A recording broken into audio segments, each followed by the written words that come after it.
ಜೈ ಶ್ರೀರಾಮ್.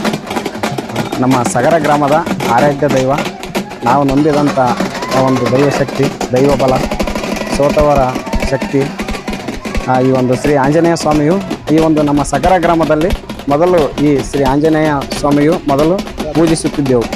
ಆ ಒಂದು ಸಮಯದಲ್ಲಿ ಕೆಲವೊಂದು ದೋಷದಿಂದ ಆ ಒಂದು ಮೂರ್ತಿ ಭಿನ್ನವಾಗಿತ್ತು.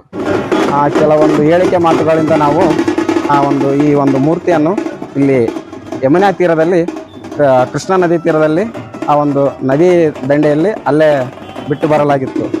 ಆ ಒಂದು ಸಮಯದಲ್ಲಿ ಈ ಮೂರ್ತಿಯನ್ನು ಬಿಟ್ಟು ಬಂದ ನಂತರ ನಮ್ಮ ಒಂದು ಗ್ರಾಮಕ್ಕೆ ತುಂಬ ಒಂದು ಬರಗಾಲ, ಒಂದು ಕೇಡಗಾಲ ಎಂದು ನಾವು ಭಾವಿಸಬಹುದು. ಯಾಕಂದ್ರೆ ನಾವು ರೈತರು ಬೆಳೆದಂಥ ಬೆಳೆ ಸರಿಯಾಗಿ ಬೆಳೀತಿರ್ಲಿಲ್ಲ, ಸರಿಯಾದ ಕಾಲಕ್ಕೆ ಮಳೆ ಆಗ್ತಿರ್ಲಿಲ್ಲ ರೀ. ಈ ಥರ ಕೆಲವೊಂದು ಭಾಳ ಸಂಕಷ್ಟಕ್ಕೀಡಾಯ್ತು ರೀ ನಮ್ಮ ಗ್ರಾಮದಲ್ಲಿ. ಆ ಒಂದು ಕಾರಣದಿಂದಾಗಿ ನಾವು ಮತ್ತೆ ಕೆಲವು ಜ್ಞಾನಿಗಳು ಅವರು ಹೇಳಿದ್ದಾರೆ ರೀ, ಇನ್ನೂ ಒಂದು ವಿಗ್ರಹವನ್ನು ನಾವು ಮಾಡಿಸಿಟ್ಟಿದ್ದೀವಿ ರೀ. ಆಮೇಲೆ ಎರಡೆರಡು ವಿಗ್ರಹನ ಇಡಬೇಡ ಅಂತ ಹೇಳಿದ್ದಾರೆ. ಆದರೆ ನಾವೆಲ್ಲರ ನಂಬಿಕೆ ಏನಂದ್ರಿ, ವಿಗ್ರಹ ಎರಡಾದ್ರೆ ಏನು, ನಮಗೆ ಕಾಪಾಡೋ ಶಕ್ತಿ ಒಂದೇ ಅಂತೇಳಿ ತಿಳ್ಕೊಂಡು ನಮ್ಮೆಲ್ಲ ಸಗರ ಗ್ರಾಮದ ಗುರು ಹಿರಿಯರು, ಮುಖಂಡರು ಎಲ್ಲ ಸೇರಿ ಮತ್ತೆ ಈ ಒಂದು ಮೂರ್ತಿಯನ್ನು ಕೃಷ್ಣ ತೀರದಲ್ಲಿರೋ ಒಂದು ಮೂರ್ತಿಯನ್ನು ನಮ್ಮ ಗ್ರಾಮಕ್ಕೆ ತಂದಿವ್ರಿ. ಅದೇ ರಾತ್ರಿ ಸತ್ಯ ಏನಂದ್ರಿ, ಅವತ್ತು ರಾತ್ರಿ 2 ದಿನಗಳ ಸತತ 2 ದಿನ ಮಳೆ ಬಂತ್ರಿ. ಈ ಒಂದು ಮೂರ್ತಿಯನ್ನು ತಂದ್ರಿ.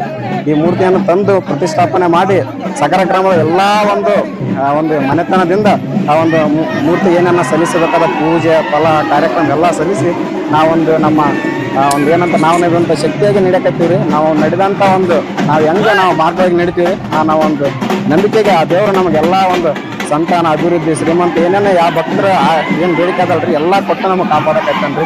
ಇವತ್ತಿಗೆ ಅದನ್ರಿ ಈ ಒಂದು ನಮ್ಮ ಉತ್ತರ ಕರ್ನಾಟಕ ಭಾಗದಲ್ಲಿ ಯಾದಗಿರಿ ಜಿಲ್ಲೆಯ ಶಾಪುರ ತಾಲೂಕು ನಮ್ಮ ಸಗರ ಗ್ರಾಮ ರೀ. ಈ ಒಂದು ಗ್ರಾಮದಲ್ಲಿ ಈ ಒಂದು ಎಳ್ಳು ಅಮಾವಾಸ್ಯೆಯ ಪ್ರಯುಕ್ತ ಸಗರ ಗ್ರಾಮದ ಸರ್ವ ಭಕ್ತರೆಲ್ಲರೂ ಸೇರಿರಿ ಈ ಒಂದು ಕಾರ್ಯಕ್ರಮವನ್ನು ಮಾಡ್ತೀವಿ ರೀ. ಈ ಒಂದು ಕಾರ್ಯಕ್ರಮದಲ್ಲಿ ಏನಂದ್ರಿ, ಹಿಂದಿನ ದಿನ ರೀ ಆ ಒಂದು ಕೃಷ್ಣಾ ನದಿ ತೀರಕ್ಕೆ ಹೋಗಿ ಆ ಗಂಗೆಯ ಪುಣ್ಯ ಜಲವನ್ನು ತಂದು ಆ ಒಂದು ಸ್ವಾಮಿಗೆ ಕುಂಭದಲ್ಲಿ ತಂದು ಅಲ್ಲಿ ಆರ್ಕಟ್ಟೆ ನಾಗಪ್ಪ ಕಟ್ಟಿಯಿಂದ ರೀ ಮೆರವಣಿಗೆ ಮೂಲಕ, ಪಲ್ಲಕ್ಕಿ ಮೂಲಕ, ಆಮೇಲೆ ಭಕ್ತರೆಲ್ಲರೂ ಫುಲ್ ಉತ್ಸಾಹದಲ್ಲಿ ರೀ ಇತಿ ಆಡುವ ಮೂಲಕ, ಸಂಭ್ರಮದಿಂದ ರೀ ಕುಣಿತದ ಮೂಲಕ, ಹಳೆಯ ಪದಗಳನ್ನು ಹೇಳುವ ಮೂಲಕ ರೀ ಸರ್ವಭಕ್ತರ ಕುಂಭಮೇಳದೊಂದಿಗೆ ಬಂದು ಈ ಒಂದು ಸ್ವಾಮಿಗೆ ಆ ಒಂದು ಗಂಗಾ ಸ್ನಾನವನ್ನು ಸಂಘದಿಂದ ಸ್ನಾನ ಮಾಡಿಸಿ, ಪೂಜೆ ಮಾಡಿಸಿ, ಆರತಿ ಮಾಡಿಸಿರಿ. ಈ ಒಂದು ಸಗರ ಗ್ರಾಮದಲ್ಲಿ ಬಹು ವಿಜೃಂಭಣೆಯಿಂದ ರೀ, ಬಹು ಉತ್ಸವದಿಂದ ರೀ ಈ ಒಂದು ಕಾರ್ತಿಕವನ್ನು ವಿಜೃಂಭಣೆಯಿಂದ ಆಚರಿಸಲಾಗುತ್ತದೆ ರೀ. ಈ ಒಂದು ನಮ್ಮ ಸಗರ ಗ್ರಾಮದಲ್ಲಿ 4-5 ತಲೆಮಾರುಗಳು ಉರುಳಿರ್ಬೋದು. ಆ ಒಂದು ತಲೆಮಾರುಗಳಿಂದ ಈ ಒಂದು ನಮ್ಮ ಗ್ರಾಮದ ಈ ಆಂಜನೇಯ ಸ್ವಾಮಿಯ ಅರ್ಚಕರು, ಒಂದು ಪೂಜಾರಿ, ನಮ್ಮ ಉತ್ತರ ಕನ್ನಡ ಪೂಜಾರಿ ಅಂತೀವಿ ನಾವು. ಆ ಒಂದು ಅರ್ಚಕರು ಏನಂದ್ರೆ ನಮ್ಮ ಶ್ರೀತರಾದ ಶ್ರೀ ಭೀಮಣ್ಣ ಪೂಜಾರಿ ಅವರು ಆ ಒಂದು ಮನೆತನದವರು ಇಲ್ಲಿವರೆಗೂ ನಡೆಸಿಕೊಂಡು ಬಂದಿದ್ದಾರೆ. ಅವರ ಸುಪುತ್ರರಾದ ವಿನೋದ್ ಪೂಜಾರಿ ಅವರು ಸಹ ಈ ಒಂದು ನಮ್ಮ ಕಾರ್ಯಕ್ರಮದಲ್ಲಿ ಭಾಗಿಯಾಗಿದ್ದಾರೆ.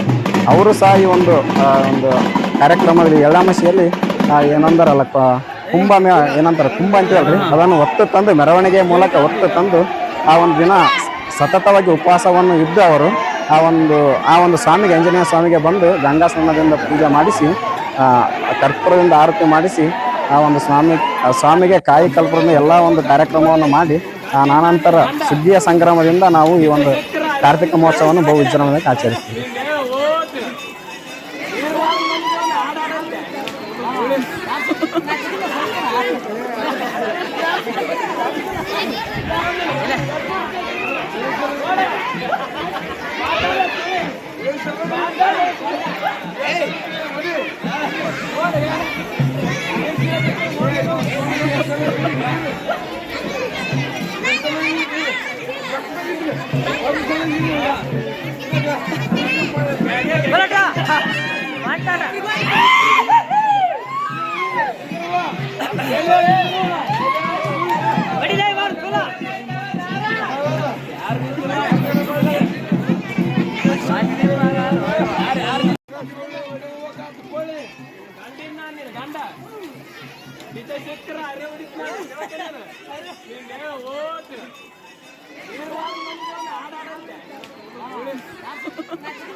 या ಸ್ವಲ್ಪ ಮೇಡಕ್ಕೆ ಗೋಳಿ